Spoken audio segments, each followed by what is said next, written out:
designing something. You know this. Gary and I swear, Gary and I, we might have to have a DNA test. I don't know if we have the same mom or dad, but somewhere along the lines, we are so much alike. But this is that creativity on stuff that I get to do in this side of the sport. You know, honestly, when I was a kid growing up, I saw my life going totally different in racing. I was going to build race cars, and I was going to drive race cars, and I was going to be a championship driver, and every other little kid that grew up at the track had the same, you know. But there were things happening that I didn't even realize, you know, that what I paid attention to, other than the racing, that you look back and you go, well, yeah, I remember watching that.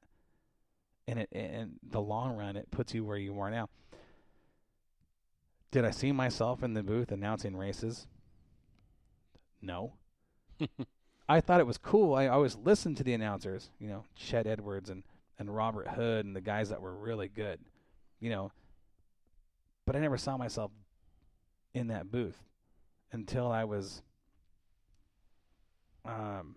later in life.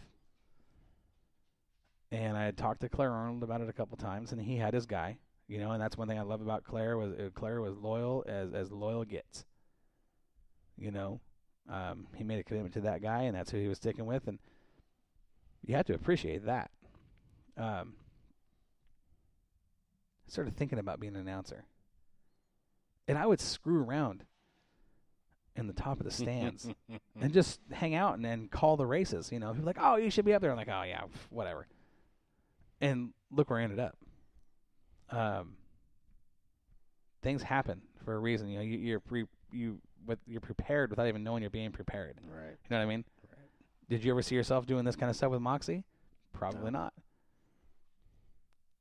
But everything you've done to this point gave you the skills to do that, and you didn't even know it. No. You know, I totally did not see myself doing what I do in racing, but you know what? I'll tell you right now, I wouldn't change it. I mean, if you offer me a ride in the car, I'm going to get in that car. You know, you don't say no to that. Nope. But you're not going to drive that car like it's your car either. No. You know, I love what I do. I'm fortunate to do what I do because, you know, looking back, I've got to call the final win of Russell's career. I've got to put some of my heroes in the Hall of Fame.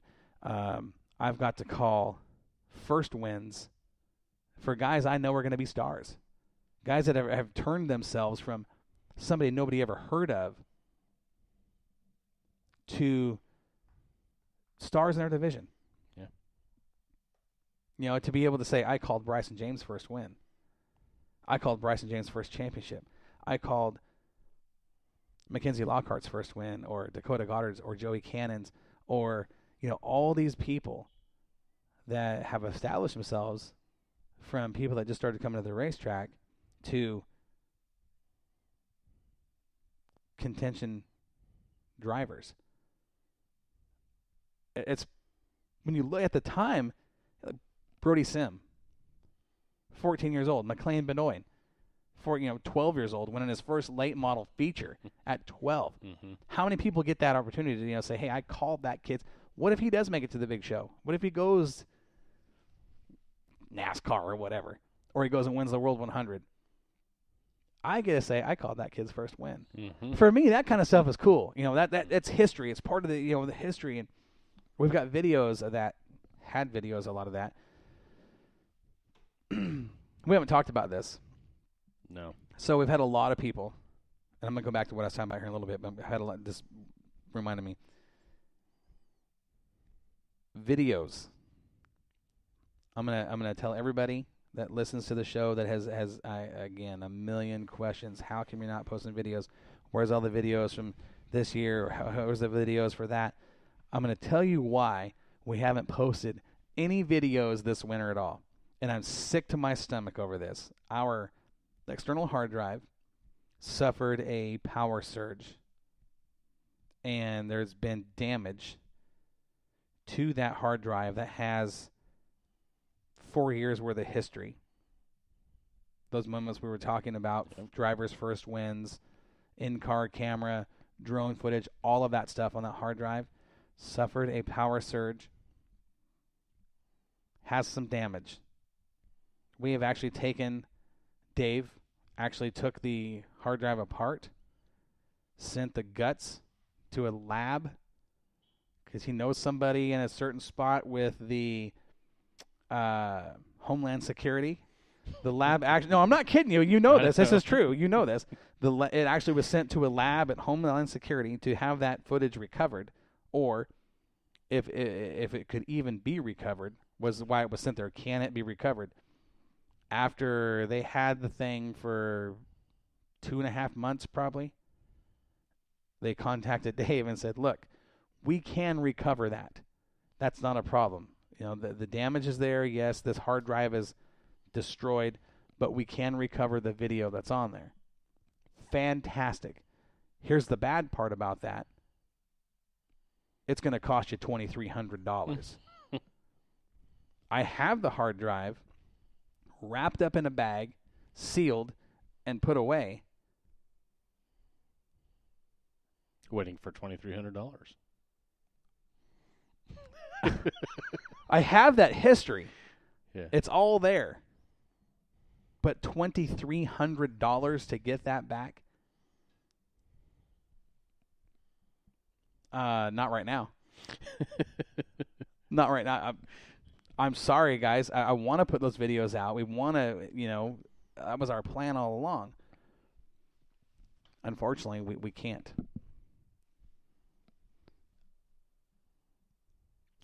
We need a fundraiser car wash when this is all over. We got to do something because I mean, you guys know, you know how sick I am over losing that footage. It only comes up about 3 times a week. I know. Every single day, someone's asking, "Hey, where's that video when you mounted the car on my camera? Where's that video when I won? Where's the video when this happened?" And I have to tell them, "Look, I want to put it out. We just can't. This is why." I've got a couple videos we saved.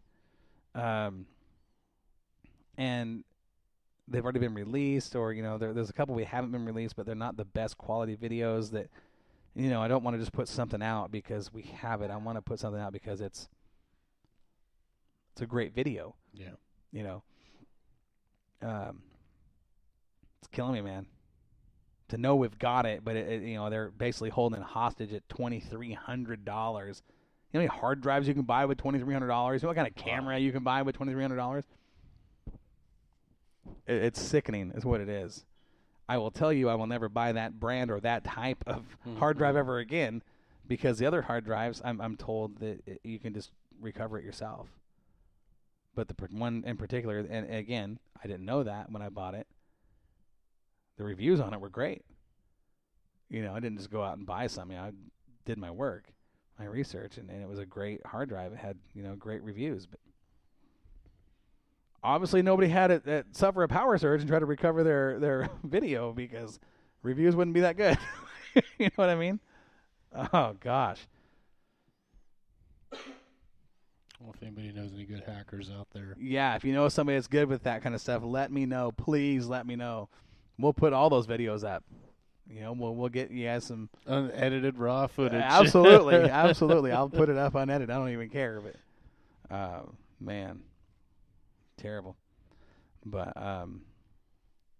yeah, Mike's talking about, the new heroes. Look at Cody Laney. Ethan Dotson winning the Super Nationals in the modified. That was a big moment for the young guys here on the West Coast.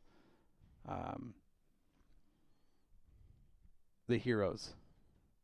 We're at that. What do you want? A generational gap? Is that what do you want to call it? Where that transition. We're just old. What's this we stuff? Old is a state of mind. I will never ever be old. Don't say we're old. I know, but I've been having those thoughts lately. Damn, this COVID-19 gonna get your mind in a bad spot. Well, it does. You stay at home. Don't go anywhere. Don't do this. Don't do that. And next thing you know, everybody's going stir crazy. I know that I have been. There's relationships I miss. We talked about that. It's been a weird couple of years for me personally. Like I said, growing up at Willamette, and having that track in so much disarray right now, and nobody knows what's going to happen with that place. To see where it's at, it's very sad. It's very sad, the memories and the friendships that have made. And I miss those friendships, I mean, you just, those are your friends. They become an extension of your family in a lot of cases. And having to be at, Southern Oregon, where and this is what the hard part for me has been. But I'll tell you the good part too. So you go to a racetrack. Honestly, I'm not going to lie to you, and I haven't lied to anybody about this. I don't know a lot of history of that track, like I do at home. Right. Where you don't have to interview people to get that information because you have it. But I will tell you the experience that I had, that we had. Now let me talk about this, me personally, last year. Going to Southern Oregon Speedway for me was, like I said in the show earlier, I don't get nervous. Very rarely do I get nervous. Opening night last year, I was just as nervous as I was my first night ever announcing. It's all new again. Yep. It's all new. I don't know anybody in the stands. All these faces that are looking at me are people that I've, I don't know half the racers down there, more than half. I know some of the names, but you got to put all that stuff together. You got to start putting this guy with that car, or that guy as the crew chief of that car. You're learning all this over again. If I didn't have the crew that I had at Moxie last year, man, I couldn't have done it. I couldn't have done it without Sandy and Gary, without you and Dave and Ed and Nina. I mean, you guys contributed to what I do on that mic so much. I can't even put that in words because I'm always looking for information. I'm always trying to figure out, you can't do that all from the booth. To have you out in the pit area, to have Sandy able to get up and ask a question, or, Ed seeing something with a drone and reporting that back to me that I can't see. Yeah. Or you at a car that just came off the track for whatever reason and reporting that back and putting names and stuff. I was just as nervous the first night at Southern Oregon as I ever was my first night announcing at Willamette. And I am not going to lie to you, my first night was I had just had my wisdom teeth pulled the day before. I was on painkillers and announcing. Probably not the best way to start your announcing career. Okay. But without you guys helping me, and that's the thing. Being the owner of Moxie and the face of Moxie is much like being the driver of the team that wins the championship or the team that wins all the races. That particular person gets all the notoriety, if you want to put it like that. So that's why when I talk about Moxie, I never say I say we. This is the team here. This is a true media team. What we do is a team, and you guys, I've said this 100 times. I'll say it till the day I die. You guys make me look better than I truly am. You do. I can't do what I do without everybody. I mean, I'm so thankful to have the guys around me, the people around me that I have to do what I do for the fans and the teams and the sponsors. People don't realize that. They think that your job is to go out and put the cameras on the car. They don't realize when a car pulls off, you're over there going, hey, what's going on? What happened? And that comes right back to the tower, and it goes over the PA to the fans. That's something that I do different that a lot of announcers don't.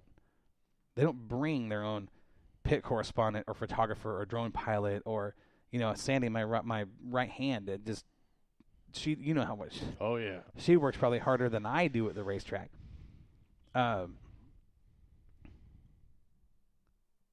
There's so much that happens there that when you're the face, everybody's looking at you.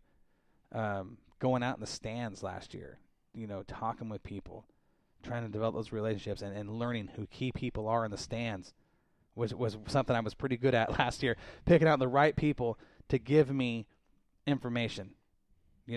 Pete Bound, huge on giving me some of the history of Southern Oregon Speedway. Keith Mix, Chris's dad. every single week I was talking to him and I was learning